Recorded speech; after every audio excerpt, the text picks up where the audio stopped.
कुछ समय पहले की बात है। एक दिन जंगल में बहुत खराब मौसम हो रहा था। तेज तेज हवाएं भी चल रही थी और साथ में बिजली भी कड़क रही थी, मानो कि आज बहुत तेज बारिश होने वाली है। जंगल में सभी पक्षियों ने अपने अपने लिए पक्के घर बना लिए थे, लेकिन उसी जंगल में एक टूनी नाम की चिड़िया रहती थी। लेकिन उस टूनी चिड़िया का अभी तक पक्का घर नहीं बना हुआ था। वह एक छोटे से घोंसले में रहती थी। वह इस मौसम को देखकर बहुत परेशान होती है और बोलती है, हे भगवान, मैंने तो अभी तक लकड़ी का जुगाड़ भी नहीं किया है, ना ही घर बनाया है, और आज मौसम कितना खराब हो रहा है। लगता है जैसे अभी तेज बारिश होने वाली हो। अगर ऐसा हुआ तो मैं तो बीमार हो जाऊंगी उस तेज बारिश में, और सारी की सारी भीग भी जाऊंगी। हाँ, मैं क्या करूं? और तभी थोड़ी देर में हल्की हल्की बारिश होने लगती है। हे भगवान, मैं तो कह ही रही थी, इतने में तूने बारिश भी शुरू कर दी।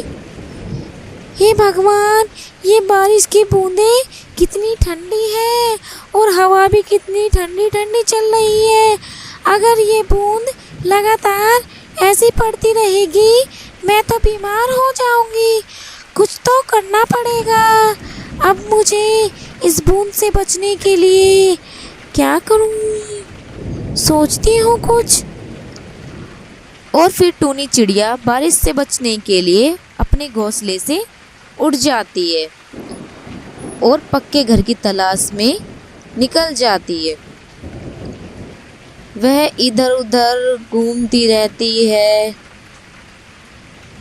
तभी थोड़ी देर बाद टूनी को एक पत्तों का कच्चा घर मिल जाता है। जब ही टूनी बोलती है, हे भगवान, चलो आज का तो काम बन गया मेरा। आज रात के लिए मैं इसमें काम चला लूँगी। अब मैं आराम कर लेती हूँ। भगवान, तुम्हारा बहुत बहुत शुक्रिया कि तुमने मुझे ये कच्चा घर ही दे दिया रात रात के लिए। अब जो होगा, कल सुबह उठकर सबसे पहले मैं लकड़ियों का इंतजाम करूँगी और उन्हें इकट्ठा करूँगी, और फिर उनसे अपना पक्का घर बनाऊँगी ताकि मुझे कोई परेशानी ना हो। कितनी आंधी आए, कितनी तूफान आए, फिर टूनी आराम से सो जाती है उस पत्तों वाले घर में। और जब आधी रात हो जाती है तो और तेज तेज हवा चलने लगती है। और हवा चली रही थी, तभी एक तेज तूफान आता है और पत्ते वाला घर टूट जाता है। और टूनी चिड़िया तभी फिर से भीग जाती है और उठ के बैठ जाती है। हे भगवान, आज क्या करके रहोगे तुम मेरे साथ? तुम ऐसा क्यों कर रही हो? मुझे तो कुछ समझ ही नहीं आ रहा। मेरे ऊपर थोड़ा रहम तो कर लो। बेचारी टूनी रोते हुए अपने पड़ोसियों के पास जाती है और उनसे मदद मांगती है।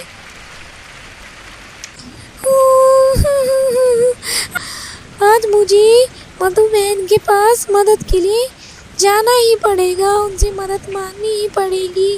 वही मेरी सहायता कर सकती है, और तो इस जंगल में कोई है ही नहीं जो मेरा दोस्त हो।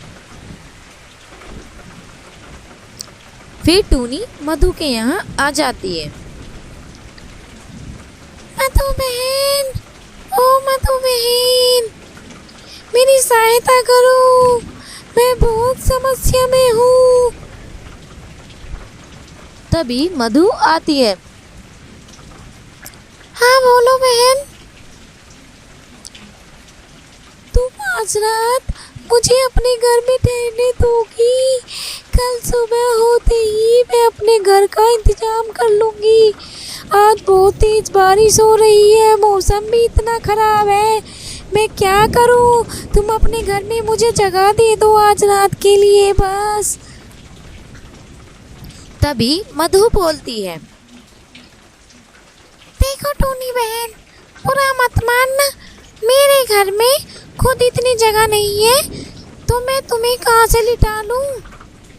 मेरे घर तो पहले से ही छोटा है, हम खुश हैं, हम खुद ठीक से नहीं सो पाते हैं, तुम तो जब सो पाओगी। फिर टूनी वहाँ से उदास होकर चल देती है।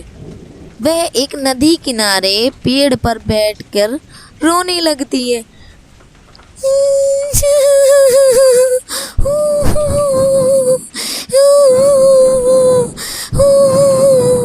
आज मेरी मृत्यु निश्चित लिखी है, आज मैं इस बारिश में मर ही जाऊंगी, मुझे तो ऐसा ही लगता है।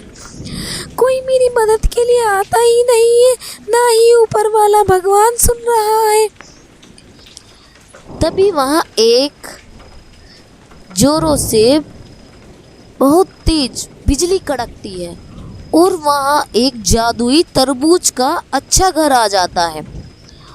और वह तरबूज का घर देखने में बहुत सुंदर और मजबूत था और वह एकदम चमत्कारी था।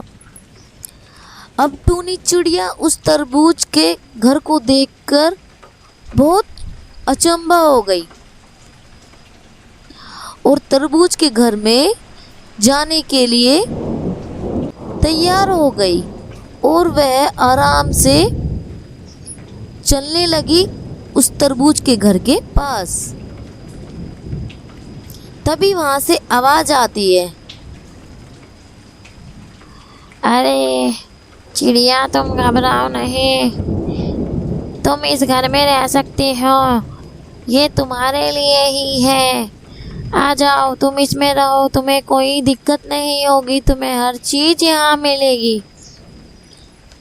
फिर टूनी बोलती है, अरे वाह, कितना सुंदर घर है, ये तो जादुई घर है, अब इससे मेरी हर इच्छा पूरी होगी, अब मुझे किसी चीज़ की सहायता की ज़रूरत नहीं है। फिर टूनी चिड़िया उस तरबूज घर में अंदर चली जाती है